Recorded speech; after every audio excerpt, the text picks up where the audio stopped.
Hello बच्चों, let's read the question. The question says, here are three reactions to the language policy followed in India. ये नीचे दी गई ये कुछ reactions हैं जो कि इंडिया में जो language policy follow करी जा रही है उसके ऊपर ये तीन reactions दिए गए हैं.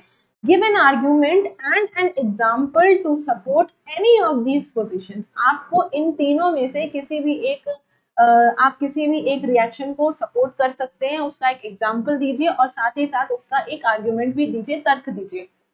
तो संगीता ने क्या कहा इस लैंग्वेज पॉलिसी जो फॉलो करी जा रही है इंडिया में, उसने बोला the policy of accommodation has strengthened national unity.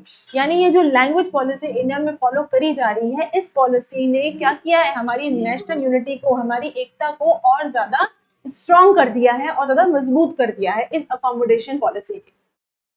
अरमान का क्या कहना है? अरमान कह रहा है language based states have divided us by making everyone conscious of their language. Armaan का कहना ये है कि ये जो लैंग्वेज बेस्ड स्टेट्स जो है कंट्री में, इन्होंने हम लोगों को डिवाइड कर दिया है, लैंग्वेज बेसिस पर हम लोगों को डिवाइड कर दिया है और साथ ही साथ हर इंसान अपनी लैंग्वेज को लेकर बहुत ज्यादा कॉन्शियस है.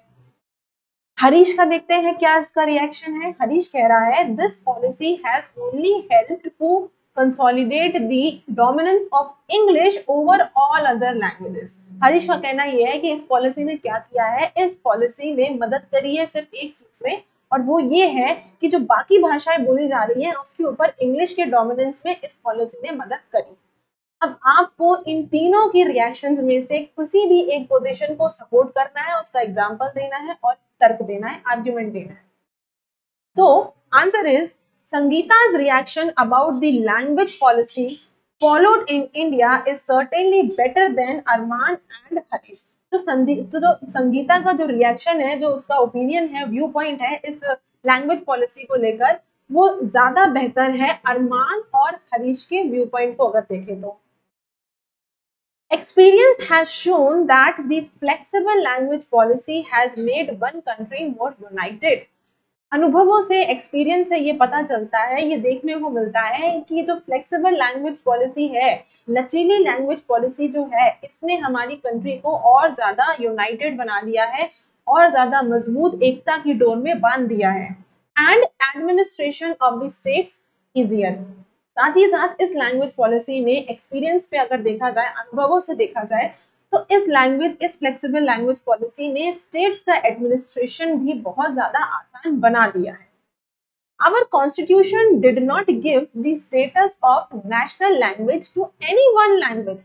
हमारे संविधान ने, हमारे कॉन्स्टिट्यूशन ने किसी भी एक लैंग्वेज को कोई स्टेटस एज नेशनल लैंग्वेज नहीं दिया गया है.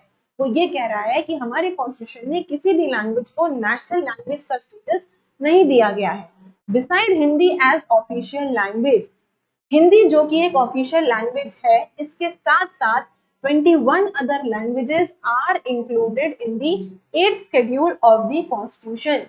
हिंदी जो कि एक ऑफिशियल लैंग्वेज है, इसके साथ साथ और 21 दूसरे लैंग्वेजेस को इंक्लूड किया गया है 8th schedule of the constitution में. ठीक है, thus इसलिए the Indian Constitution has given equal status to all the major languages spoken in the country.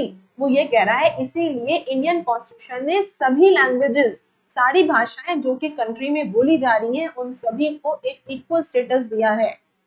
Equal status to all the major languages spoken in the country. अब equal status दिया है तो इससे एक फायदा ये है कि which has avoided social conflicts on linguistic basis.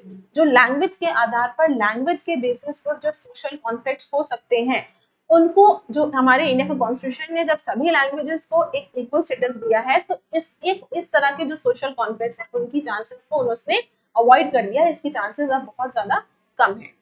On the other hand, अगर दूसरी तरफ बात करें, there is a neighbouring country Sri Lanka. हमारे जो पड़ोसी देश है Sri Lanka, where the language of the Sinhalese majority has been promoted by the government. अगर हम अपने पड़ोसी देश श्रीलंका की बात करें, तो वहां पर जो लैंग्वेज सिंगलीज की जो मेजोरिटी है, उनकी लैंग्वेज को गवर्नमेंट प्रमोट करती है. उनकी जो लैंग्वेज है, उनको नेशनल लैंग्वेज बना दी गई है श्रीलंका में, सिंगलीज की. I hope you understood the question as well as the answer. Best of luck.